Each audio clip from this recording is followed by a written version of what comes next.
ಜೈ Hind games club Karkala ಮೊದಲಿನಿಂದಲೂ ಪ್ರತಿ ಬಾರಿ ದೇಶದ ಬಗ್ಗೆ ಯಾವುದಾದ್ರೂ ಒಳ್ಳೆಯ ಕಾರ್ಯಕ್ರಮ ಆದಾಗ ಇಂತಹ ಸಂಭ್ರಮವನ್ನು ಆಚರಿಸಿಕೊಂಡು ಬಂದಿರುವಂತಹದ್ದು ಪರಂಪರೆ ನಮ್ಮದು.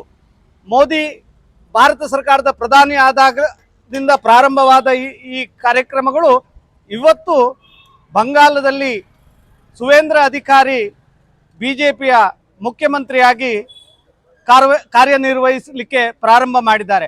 ಬಂಗಾಲ ಭಾರತದಲ್ಲಿ ಇದ್ರೂ ಮುಸ್ಲಿಂ ತುಷ್ಟೀಕರಣದಿಂದ ಭಾರತದ ಜನತೆ ಹಿಂದೂಗಳ ಮೇಲೆ ಆಗುವಂತಹ ಅನ್ಯಾಯ ಮತ್ತು ದರ್ಪಗಳಿಂದ ನಮ್ಮಲ್ಲಿ ಬಂಗಾಳದಲ್ಲಿ ಹಿಂದೂಗಳು ಇನ್ನು ತಲೆ ಎತ್ತದೇ ಇರುವಂತಹ ಸ್ಥಿತಿಯಲ್ಲಿ ಸುವೇಂದ್ರ ಅಧಿಕಾರಿ ಇಂದು ಬಂಗಾಳದಲ್ಲಿ ಅಧಿಕಾರವನ್ನ ಸ್ವೀಕಾರ ಮಾಡಿದ್ದಾರೆ. ಕಾಳಿ ಮಾತೆಯ ದೇವಸ್ಥಾನ ಕೊನೆಯ 15 ವರ್ಷಗಳಿಂದ ಶುಕ್ರವಾರವೂ ಸಹ ಪೂಜೆ ಮಾಡದೇ ಇರುವಂತಹ ಸ್ಥಿತಿ ಪ್ರಾರಂಭವಾದಾಗ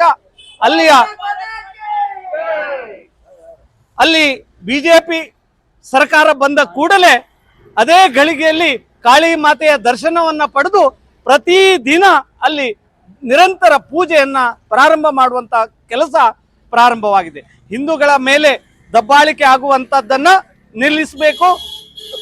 ಹಿಂದೂಗಳ ರಕ್ಷಣೆ, ಹಿಂದೂಗಳಾದ ನಾವೆಲ್ಲರೂ ದೇಹದ ಒಂದೇ ಒಂದು ಭಾಗದಲ್ಲಿ ಏನಾದರೂ ಸಮಸ್ಯೆ ಬಂದ್ರೆ ಇಡೀ ದೇಹ ಒಂದು ಹೇಗೆ ಆಗ್ತದೋ ಅದೇ ರೀತಿ ಭಾರತದ ಯಾವುದೇ ಭಾಗದಲ್ಲಿ ಹಿಂದೂಗಳಿಗೆ ಏನಾದರೂ ಕಷ್ಟ ಸಂಕಷ್ಟಗಳು ಬಂದಾಗ ನಾವೆಲ್ಲರೂ ಒಂದಾಗ್ತೇವೆ ಅನ್ನುವಂತಹ ಸಂದೇಶ ಈ ಜೈ ಹಿಂದ್ ಕ್ಲಬ್ಸಿನ ಮುಖಾಂತರ ನಾವು ಇಡೀ ದೇಶಕ್ಕೆ ಪ್ರಚಾರ ಆಗುವಂತೆ ಈ ಕಾರ್ಯಕ್ರಮವನ್ನ ಹಮ್ಮಿಕೊಂಡಿದ್ದೇವೆ.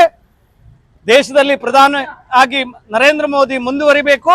ಸುವೇಂದ್ರ ಅಧಿಕಾರಿ ಇನ್ನಷ್ಟು ಕಾಲ ಬಂಗಾಳದಲ್ಲಿ ಅಧಿಕಾರವನ್ನ ನಡೆಸಿ ಹಿಂದೂಗಳನ್ನ ರಕ್ಷಣೆ ಮಾಡಬೇಕು ಅನ್ನುವಂತಹ ಉದ್ದೇಶ ಈ ಸಂಘಟನೆ ಆಗಿರ್ತದೆ.